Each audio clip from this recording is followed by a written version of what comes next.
100년 전에 세계 최고의 부자였던 록펠러는 이런 말을 했다고 합니다. 한 기자가 그에게 아주 도발적인 질문을 했습니다.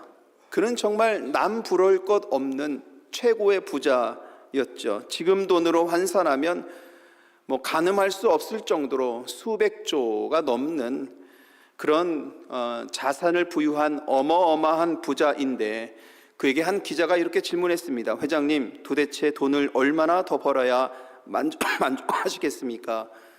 지금 있는 것만으로도 회장님 충분하지 않겠습니까? 이렇게 질문하니까 록펠러는 그때 그 기자를 향해서 이렇게 대답을 했답니다. Just little bit more. 조금만 더. 내가 little bit more.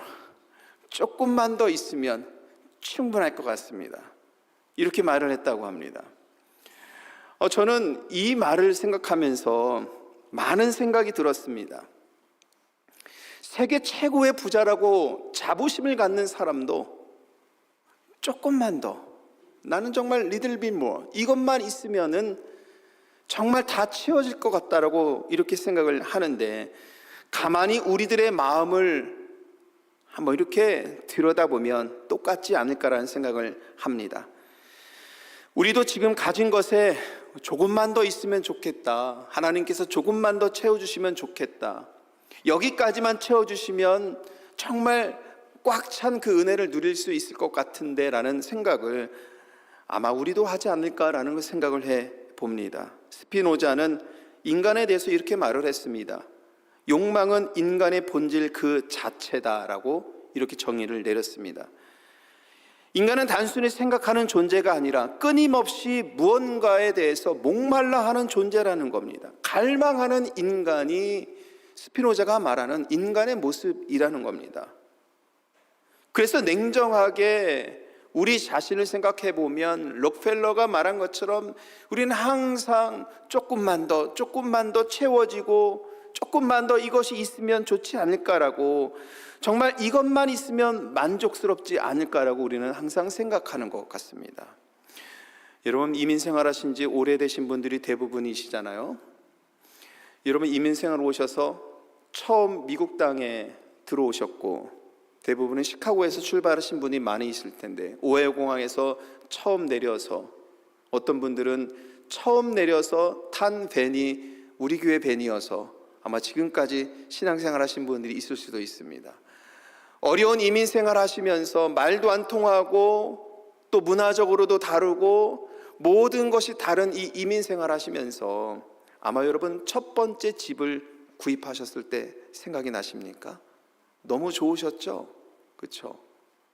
어려운 그 이민 생활을 이겨내면서 첫 집을 장만해서 첫 집에 들어가서 첫 집을 보면서 누렸던 그 기쁨과 감사, 집을 장만하고 좋은 차를 장만하고 정말 점점 재산이 늘어나는 것을 이렇게 여러분들이 이민 생활해 오시면서 채워가면서 아마 생각을 하셨을 겁니다. 아메리칸 드림을 정말 이룬 것 같은 그런 것에 대한 자부심과 감사가 여러분들 마음속에 있었으리라고 여러분 저는 생각합니다. 그런데 몇 달 지나면 이런 것에 대해서는 금세 익숙해집니다. 하나님께서 채워주시고 내가 채워지고 누리는 것보다 내 눈에 계속 들어오는 것은 부족함이 자꾸 들어옵니다. 더 좋은 것, 더 좋은 차, 더 좋은 집, 더 좋은 것으로 채워지기를 바라는 그런 마음들, 이렇게 우리는 조금 더 채워지기를 소망하면서 살고 있는 것 같습니다. 이것이 세상이 주는 만족의 한계인 것이죠. 이런 만족은 바닷물과 같아서 마시면 마실수록 목이 마를 뿐인 겁니다. 그런데 오늘 세상이 말하는 이 법칙을 완전히 거슬러 올라가서 우리들에게 새로운 삶의 모습을 보여준 사람이 있습니다. 감옥에 갇혀 있으면서도 인생의 완전한 나락에 떨어져서 더 이상 어떻게 해볼 수 없는 이 결핍을 지니고 있는 상태에서도 그는 말합니다. 나는 더 이상 필요한 게 없다. 나는 여기 있는 것만으로 충분하다. 이렇게 고백한 사람이 사도 바울입니다. 도대체 무엇이 그를 이토록 넉넉하게 만들었을까요? 모든 결핍을 느끼면서 감옥에 갇혀 있으면서도 더 이상 충분한 것이 없고, 나는 지금 이 자리에서도 이미 충분하고 감사하다고 말할 수 있는 사도 바울의 이 넉넉함은 어디서 온 것일까요? 오늘 여러분들과 함께 바울이 지니고 있는 이 비밀이 무엇일까? 감사절에 함께 나누려고 하는 겁니다. 11절의 말씀에 보니까 바울은 이렇게 말을 합니다. 나는 자족하기를 배웠노라. 바울이 사용한 자족이라는 단어는요, 조금 어려운 단어일 수 있죠. 그러나 쉽게 풀어서 생각해 보면 스스로 충분하다고 생각하는 겁니다. 모든 것이 다 충분하다라고 생각하는 그 마음이 자족하다는 마음입니다. 근데 바울은 오늘 말씀 통해서 고백하고 있잖아요. 자족하는 것, 즉 나는 모든 것이 스스로 충분하다, 충분하다, 충분하다, 더 이상 나에게 필요한 것이 없다라는 것을 배웠다라고 말씀하고 있습니다. 그런데 바울이 이 말을 하고 있는 현실을 보아야 합니다. 그는 지금 로마의 감옥에 갇혀 있습니다. 자유함도 없습니다. 가진 것도 없습니다. 심지어는 언제 처형을 당할지 예상하지 못하는 이 암담한 상황 속에 바울은 처해 있습니다. 우리가 상식적으로 감옥에 갇힌 사람이, 특히 바울과 같은 상황에 놓여 있으면서도 스스로 부족함이 없고 충분하다고 이렇게 말을 한다면 사실은 대부분의 사람들은 믿을 수가 없겠죠. 신뢰가 가지 않을 겁니다.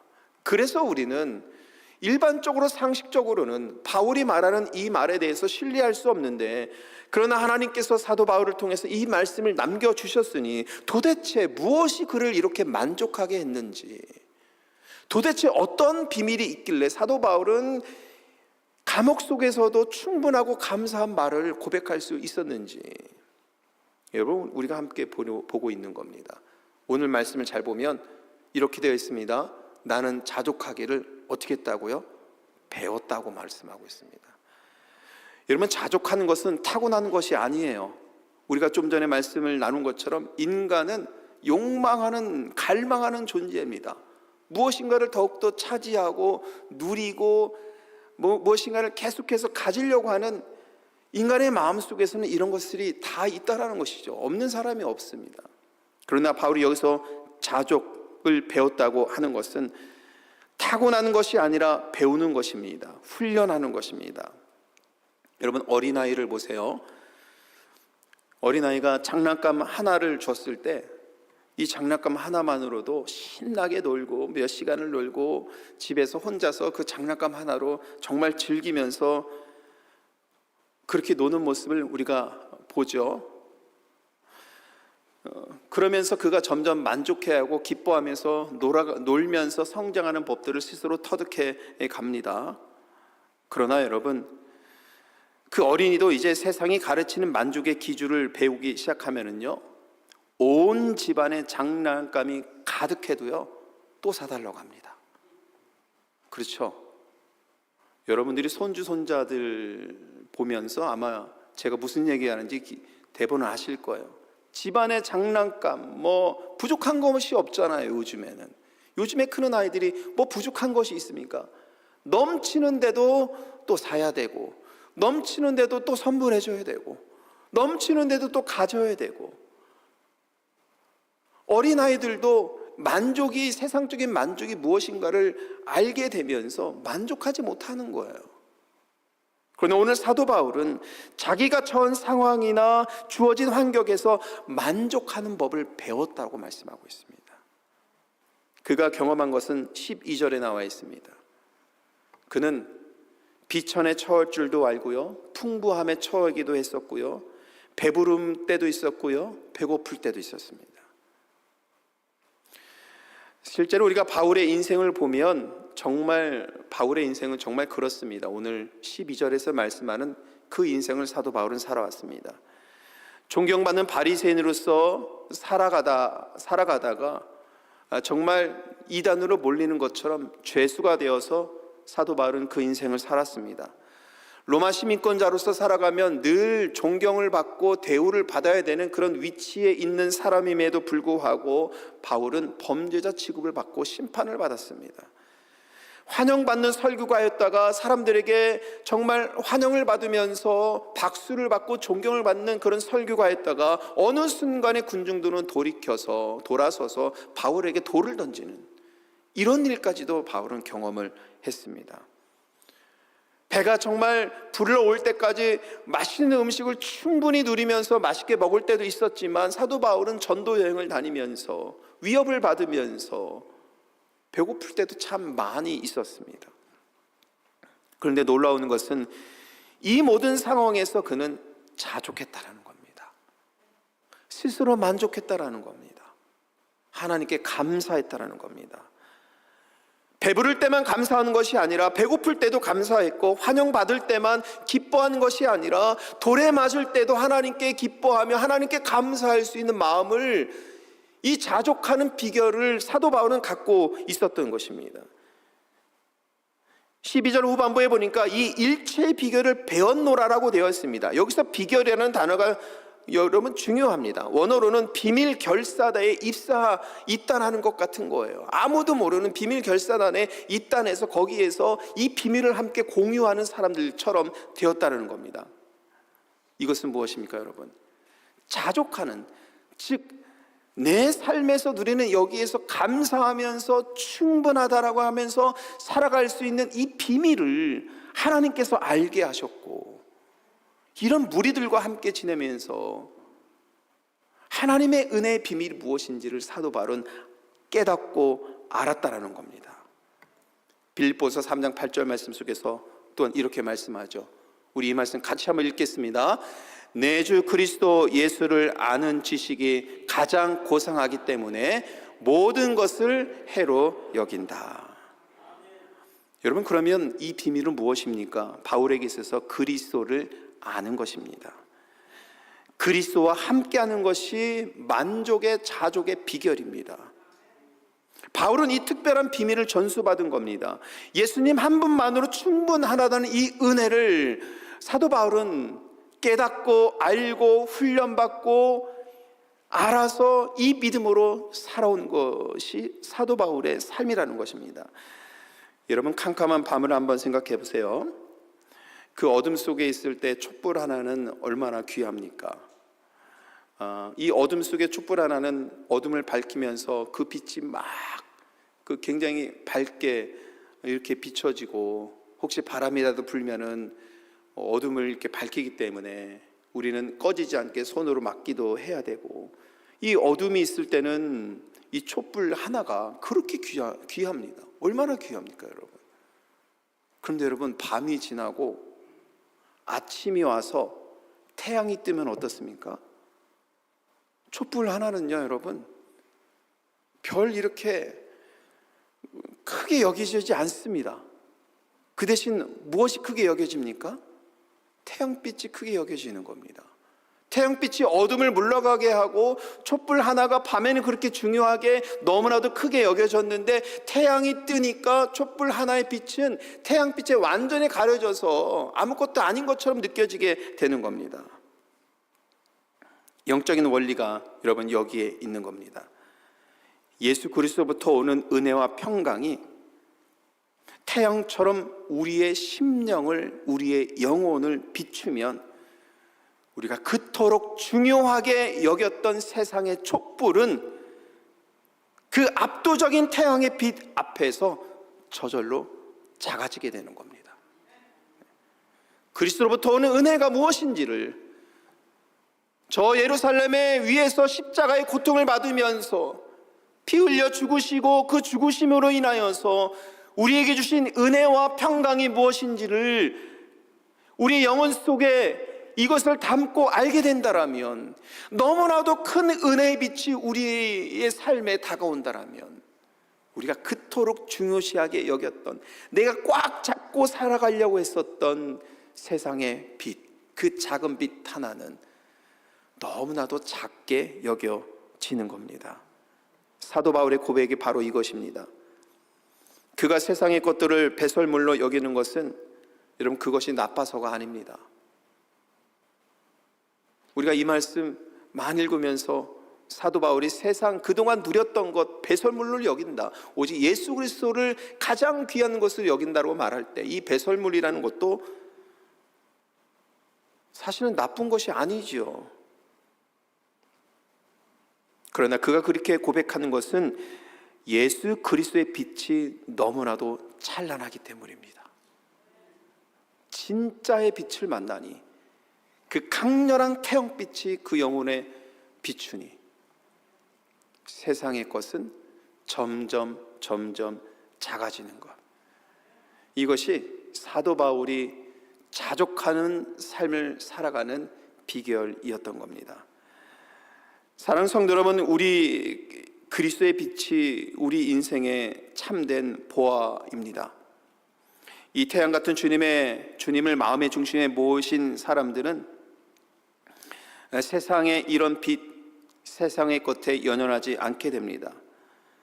이 복음의 비밀을 깨달은 사람들은 록펠러가 처음에 언급했던 것처럼 little bit more, 나는 조금만 더 채웠으면 좋겠다라는 것에 연연하면서 이 조금 더, 여기 조금만 더라는 것에 자꾸 연연하면서 내 인생을 거기 조금 더에 맡기면서 거기에 쫓아가는 삶이 아니라 고백하게 됩니다. 주님 한 분만으로 나는 충분합니다. 바울이 감옥에서 고백했던 것처럼 우리도 이 주님의 은혜의 빛이 우리 영혼 속에 들어와서 이 강렬한 은혜의 빛이 우리 속에 들어오면 우리도 고백하게 됩니다. 주님 한 분만으로 충분합니다. 우리 13절을 같이 한번 읽도록 하겠습니다. 내게 능력 주시는 자 안에서 내가 모든 것을 할 수 있느니라. 지금 13절을 읽으니까 여러분들의 아멘 소리가 매우 커졌습니다. 그것은 이 말씀이 주는 은혜가 있고 또 모든 것을 할 수 있다고 하니까 너무나도 좋은 말씀이잖아요. 그래서 이 말씀을 읽을 때만 우리는 아멘하고 암송하기도 하고 이 말씀을 너무나도 사랑하는 말씀입니다. 그러나 이 말씀을 우리는 오해하지 말아야 합니다. 내가 모든 것을 다 할 수 있다라는 이런 식으로 우리는 이 말씀을 생각합니다. 그러나 신앙은 모든 것을 다 할 수 있는 그런 슈퍼맨 같은 사람을 막 길러내고 원더우먼 같은 사람들을 교회에서 막 양육해서 모든 것을 다 할 수 있다 하면서 하여튼 못하는 거 없는 사람처럼 다 그런 사람들을 양육해서 길러내서 세상에 보내는 것으로 우리가 생각을 할 수도 있겠는데 사실 오늘 이 말씀은 그런 말씀이 아닙니다. 이 말씀은요, 주님 앞에서 우리가 겸손해야 된다는 것을 말씀합니다. 나 혼자는 할 수 없지만 그리스도께서 내 안에 살아계셔서 역사하시고 함께 하신다면 나는 할 수 있습니다. 이런 고백인 거예요. 사도 바울은 이런 고백을 갖고 있는 겁니다. 감옥에 갇혀 있어도, 배고픈 상황 속에 있어도, 막 환영을 받다가도, 돌을 던지는 이 상황 속에 있어도 그가 하나님께 자족할 수 있는 삶을 살아갈 수 있는 것은 나는 할 수 없으나 내 안에 살아계시는 주님이 함께 하시면 그 주님의 능력이라면 나는 감당할 수 있겠다, 나는 할 수 있겠다, 이런 고백인 것이죠. 능력 주신이라는 이 표현을 한번 말씀을 보세요. 지금도 계속 능력을 공급하신다는 뜻입니다. 여러분, 우리가 매일마다 셀폰을 충전을 해야 우리가 셀폰을 사용할 수 있잖아요. 지금은 셀폰 없이 하루도 우리가 못 사는 세상에 우리가 살고 있는데 이것을 충전하지 않으면 우리가 살 수가 없습니다. 마찬가지입니다. 우리가 하나님의 자녀로서 이 땅에서 살아가기 위해서는 이 주님의 능력으로부터, 주님의 은혜로부터 우리는 항상 연결되어 있어야 합니다. 주님의 능력이 우리 가운데 충만해야 되고, 우리는 소원해야 되고, 나를 사랑하사 나를 위해서 죽으셨지만 내 안에 살아계신 예수 그리스도가 늘 내 마음속에서 살아서 역사한다는 것을 믿고서 이런 믿음으로 살아갈 수 있어야 되는 겁니다. 현재 진행형입니다. 사도 바울에게 이러한 믿음을 주신 하나님 아버지의 놀라운 은혜의 역사가 지금 이 땅을 살아가는 저와 여러분들에게도, 이 혼탁하고 어지러운 세상 속에도, 우리가 어떤 일을 겪고 있을지라도, 육신의 질병으로 인하여서 낙담한 상태에 있을지라도, 마지막 생명호흡을 다하는 그 순간일지라도 현재 진행형입니다. 과거의 일이 아닙니다, 여러분. 지금 우리와 함께 하십니다. 우리들의 삶에 함께 하십니다. 앞으로도 함께 하실 것입니다. 여기에 놀라운 역설이 있죠. 바울이 자족할 수 있었다는 것은 자기가 강해서 아니라는 겁니다. 오히려 자기의 약함을 인정하고 고백하고 주님을 의지하니 바울은 그 상황 속에서도 이 위대한 믿음의 고백을 할 수 있었던 것입니다. 여러분, 오늘 우리가 우리의 한계를 인정하고 예수 그리스도를 의지할 때 그분의 무한한 능력이 우리 안에서 일하심을 믿으시기를 축복합니다. 그렇다면 모든 것을 할 수 있다는 말씀은 무엇일까요? 이 말씀 속에서 모든 것을 다 할 수 있다. 바울이 말하는 모든 것은 풍부할 때도 감사하고 궁핍할 때도 감사하는 것, 높임 받을 때도 겸손하게 낮아지는 것, 낮아졌을 때도 주눅 들어 있지 않고 당당하는 것, 건강할 때도 주님을 의지하는 것, 아플 때도 주님을 신뢰하는 것, 이것이 모든 것을 다 할 수 있는 능력입니다.